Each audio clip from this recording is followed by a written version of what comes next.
আমাদের কাছে অনেক রোগী আসেন বা প্রশ্ন করেন যে আমার ব্রেস্টটা ঝুলে গিয়েছে, শ্যাগি হয়ে গেছে, আমি অপারেশন ছাড়া কি কোনোভাবে এটা ঠিক করতে পারি?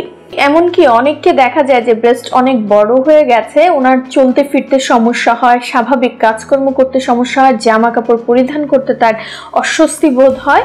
কিন্তু অনেকেই দেখা যায় তাদেরকে পরামর্শ দিয়ে থাকে যে নিয়মিতভাবে টাইট ব্রা পরে থাকতে অথবা নিয়মিতভাবে ব্যায়াম করে এই ব্রেস্টের ঝুলে যাওয়া ভাবটা সরিয়ে ফেলা যায়। আসলেই কি তা সম্ভব? কখনোই না। এই ধরনের ক্ষেত্রে অপারেশন ছাড়া ব্রেস্টকে আগের মতো সুন্দর বা তারুণ্যদীপ্ত করার কোনো ধরনের কোনো বিকল্প পদ্ধতি নেই। ব্রেস্টের এই ঝুলে পড়া ভাবটা দুইটা কারণে হয়ে থাকে। এক হতে পারে যে ব্রেস্টের থেকে ফ্যাট চলে গিয়েছে, অর্থাৎ কোনো কারণে আপনার অনেক ওজন কমে গিয়েছে অথবা বাচ্চাকে স্তন্যপান করিয়েছেন, এই সমস্ত ক্ষেত্রে ব্রেস্টের একেবারে ফ্যাট চলে গিয়ে শুধু গ্ল্যান্ডুলার টিস্যুটা আছে, সেই ক্ষেত্রে ব্রেস্টটা শ্যাগি হয়ে আছে এবং ব্রেস্টোসিস যেটাকে আমরা বলি সেই সমস্যাটা আছে।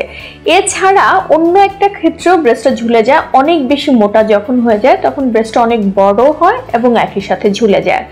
এই দুটো সমস্যার ক্ষেত্রেই মানুষ ভাবে যে অপারেশন, অর্থাৎ কি ধরনের অপারেশন করতে হবে।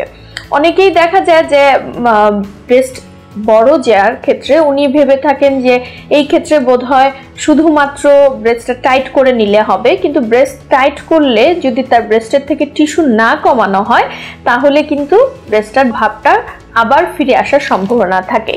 এ কারণে আমরা তাদেরকে বলি রিডাকশন ম্যামোপ্লাস্টি, অর্থাৎ ব্রেস্ট লিফটের সাথে ব্রেস্টের কিছু অংশ কমিয়ে ব্রেস্টটাকে একটা সুন্দর শেপে আনার জন্য। আর অপরদিকে যাদের ব্রেস্টটা একেবারে ঝুলে গিয়েছে এবং ব্রেস্টের টিস্যুও লস হয়েছে তাদের ক্ষেত্রে ওনারা ভাবেন বুঝি ব্রেস্ট লিফট করলেই হবে, কিন্তু এই ক্ষেত্রেও হচ্ছে যেহেতু তার ব্রেস্টের টিস্যু খুব একটা নেই, সেই ক্ষেত্রে কিন্তু শুধুমাত্র লিফট করলে প্রকৃত রেজাল্ট নাও পাওয়া যেতে পারে, বরং সেই ক্ষেত্রে তাকে ইমপ্লান্ট গ্রহণ করতে হতে পারে। আবার অনেকে ভেবে থাকে যে ব্রেস্ট ঝুলে গেছে, আমি শুধু বড় করার জন্য ইমপ্লান্ট করব, অনেক বড় ইমপ্লান্ট দিব, কিন্তু সেই ক্ষেত্রে কিন্তু ব্রেস্টের এই ঝুলে যাওয়া ভাবটাও ঠিক থাকবে না, কোনোভাবেই স্বাভাবিক হবে না। তখন মনে হবে বড় ইমপ্লান্ট দিলে অনেক বড় হয়ে ব্রেস্টটা ঝুলে গেছে। তাই আপনার ব্রেস্টের আসলে ঠিক কোন সমস্যাটা আছে আপনার পক্ষে কিন্তু জানা সম্ভব নয়।